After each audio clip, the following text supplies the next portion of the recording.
நம் ஆண்டவர் இயேசு கிறிஸ்துவின் நாமத்தினால் மகிழ்ச்சியும் சமாதானமும் நம் அனைவரோடும் இருப்பதாக. எரேமியா 31:11-17 முடிய. ஏனெனில் யாக்கோப்பை ஆண்டவர் மீட்டார், அவனிலும் வலியவன் கையினின்று அவனை விடுவித்தார். அவர்கள் வந்து சீயோனின் உச்சியில் பாடி மகிழ்வார்கள். தானியம், திராட்சரசம், எண்ணெய், ஆட்டுக்குட்டிகள், கன்றுக்காலிகள் ஆகிய ஆண்டவரின் கொடைகளை முன்னிட்டு பூரிப்படைவார்கள்.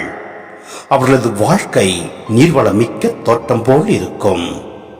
அவர்கள் இனிமேல் ஏங்கி தவிக்க மாட்டார்கள்.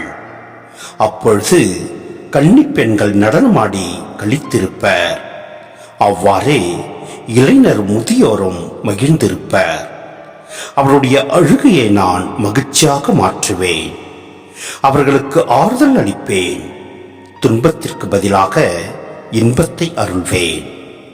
குருக்களை செழுமையால் நிரப்புவேன். என் மக்கள் எனது வல்லமையால் நிறைவு பெறுவர் என்கிறார் ஆண்டவர். ஆண்டவர் இவ்வாறு கூறுகின்றார். ராமாவிலே ஒரு குரல் கேட்கின்றது, ஒரே புலம்பலும் அழுகையுமாயிருக்கின்றது. ராக்கேல் தம் குழந்தைகளுக்காக அழுது கொண்டிருக்கின்றார். ஆறுதல் பெற அவர் மறுக்கின்றார். ஏனெனில் அவருடைய குழந்தைகள் அவரோடு இல்லை. ஆண்டவர் இவ்வாறு கூறுகின்றார், நீ அழுகையை நிறுத்து, கண்ணீர் வடிக்காதே, ஏனெனில் உனது உழைப்புக்கு பயன் கிடைக்கும் என்கிறார் ஆண்டவர். தங்கள் பகைவரை நாட்டு நின்று அவர்கள் திரும்பி வருவார்கள். உன் எதிர்காலத்தை பொறுத்த மட்டில் நம்பிக்கை உண்டு என்கிறார் ஆண்டவர். உன் பிள்ளைகள் தம் நாட்டுக்கு திரும்புவர். சிந்தனை: மக்களின் புற வாழ்க்கையில் மட்டுமல்ல, அகவாழ்விலும் ஒரு மாற்றம் ஏற்படுகிறது. இனி அவர்கள் தங்களது செயலுக்கு தாங்களே பொறுப்பு ஏற்பார்கள். இதனால் அழுகை மகிழ்ச்சியாகவும் துன்பம் இன்பமாகவும் மாறும்.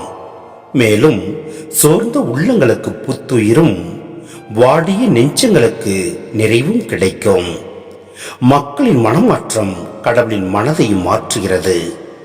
பிடுங்கவும் தகர்க்கவும் அழிக்கவும் கவிழ்க்கவும் தீங்கிழைக்கவும் விழிப்பாயிருந்த கடவுள் இப்பொழுது கட்டவும் நடவும் மட்டுமே விழிப்பாயிருக்கிறார். இதுதான் இறைவாக்கினர் பணியும் கூட. எனவே நாம் ஒவ்வொருவரும் நம் ஆண்டவரின் வார்த்தைகளை உள்வாங்கி அதன்படி நடக்க நாம் முயற்சி செய்வோம். எல்லாம் வல்ல இறைவன் நம்மை நிறைவாய் ஆசீர்வதிப்பார். ஆமேன்.